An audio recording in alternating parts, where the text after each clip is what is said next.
चैतन्य बड़े बाबा मच्छिंद्रनाथ जी महाराज की जय। अवधूत चिंतन श्री गुरुदेव दत्त। नमो आदेश।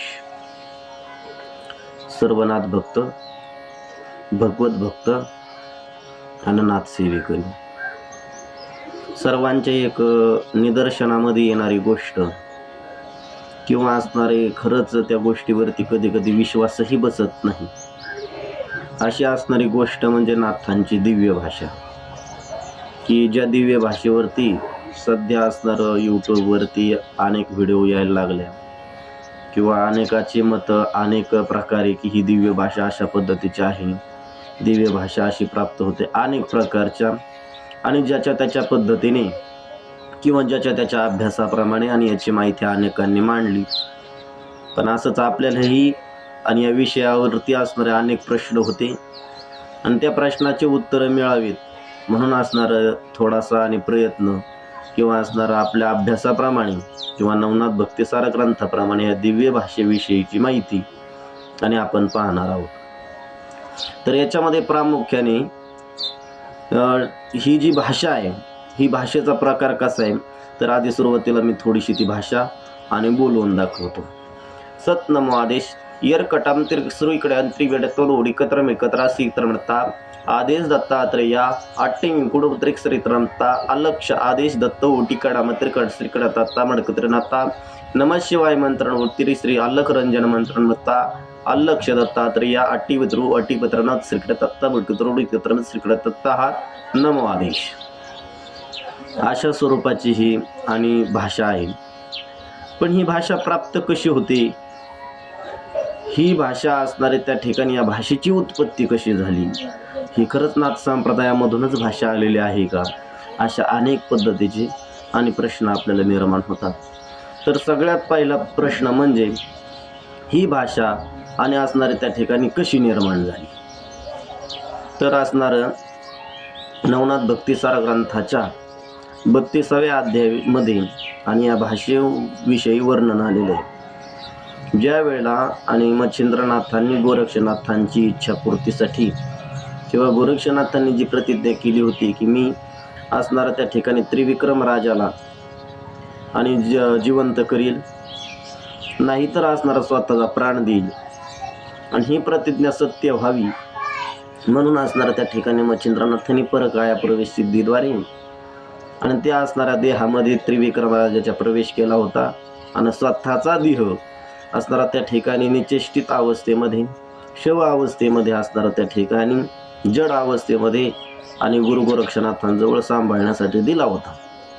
तिथंच एक पुरातन असं शिव मंदिर आणि त्याच्यामध्ये असणारे एक गुहागृह म्हणजे गुप्त मार्गाचा असणारी एक खोली आणि तिथं असणारा तो देह गोरक्षनाथांनी नेऊन अनेक मंत्र आसराने आणि तिथं ठेवलेलं होतं.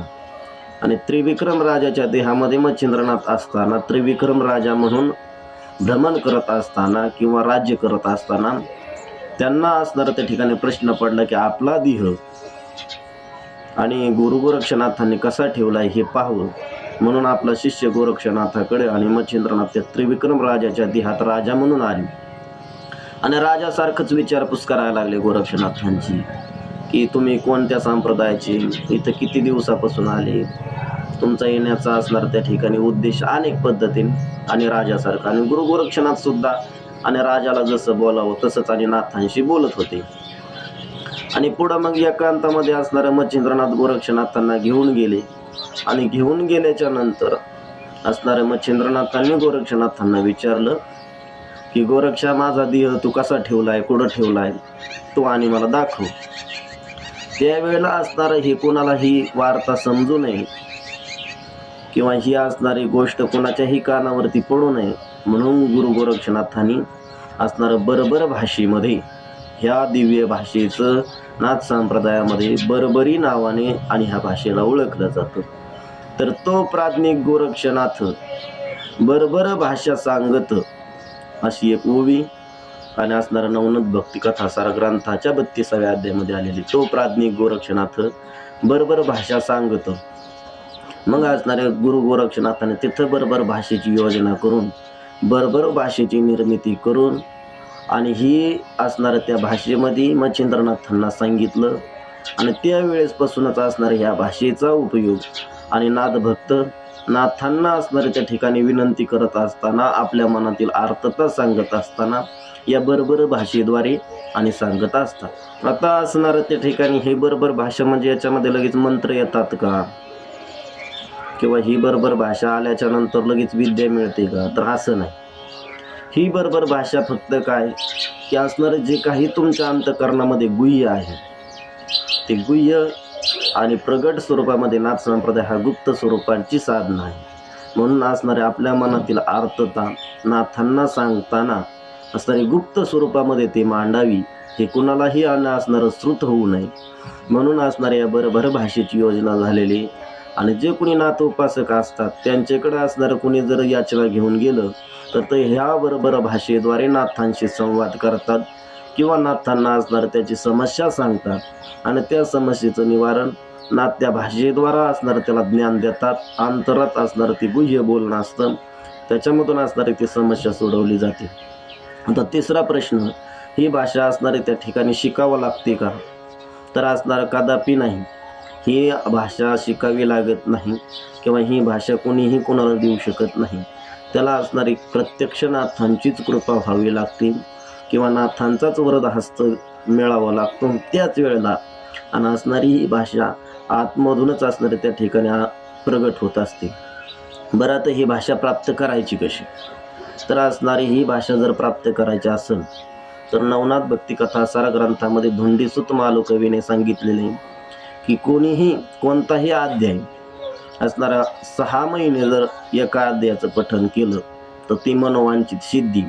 उदाहरणार्थ, जर असणारे पिशाच्य पिढा आपल्या पाठीमागं असेल किंवा बाधा असेल तर 6 महिने नित्य नियमाने रोज आणि एक वेळेस अध्यायाचं पठण जर केलं, असं 6 महिने जर केलं तर त्या व्यक्तीला कधीही पिशाची पीडा होत नाही, आणि पहिली जर असेल तर ती सोडून जाते. तसंच जर विद्या प्राप्त करायची असेल तर 9व्या अध्यायाचं पठण. तसंच असणार ही जर भाषा तुम्हाला जर प्राप्त करायची असेल तर नवनाथ भक्ती कथा सार ग्रंथाच्या जो असणारा त्या ठिकाणी 9वा अध्याय, या 9व्या अध्यायामध्ये गोरक्षनाथांना मच्छिंद्रनाथांनी विद्या दिलेली, आणि त्या अध्यायाचं जर 6 महिने असणारं नित्य पठण आणि नाथनामांचा जर उच्चार असणारा त्या ठिकाणी अखंड करीत राहिलं तर असणारे 6 महिन्यामध्ये आणि ही विद्या, ही बरोबर भाषा आणि तुम्हाला प्राप्त होते, आणि त्या भाषेद्वारे असणारं त्या ठिकाणी नाथांशी आणि संवाद होतो. आणि जर तुमची योग्यता जर चांगली असेल तर असणारे याच बरोबर भाषेमध्ये सुद्धा तुम्हाला शाबरी मंत्राचे काही बीजाक्षरं सुद्धा आणि प्राप्त होतात, आणि त्या बीजाक्षराद्वारे सुद्धा असणारे समोरच्याच्या आणि समस्येचं निवारण होऊ शकतं. एवढं आणि असणारं सामर्थ्य आणि या नाथ संप्रदायामध्ये आहे, किंवा असणाऱ्या नाथांच्या कृपेमध्ये आहे. फक्त आणि त्या कृपेला प्राप्त होण्यासाठी असणारी साधना आणि नामस्मरण, तसंच नवनाथ भक्तिकथा सार ग्रंथाचं पठण आणि महत्त्वाचं आहे. नमो आदेश. शिवगोरक्ष.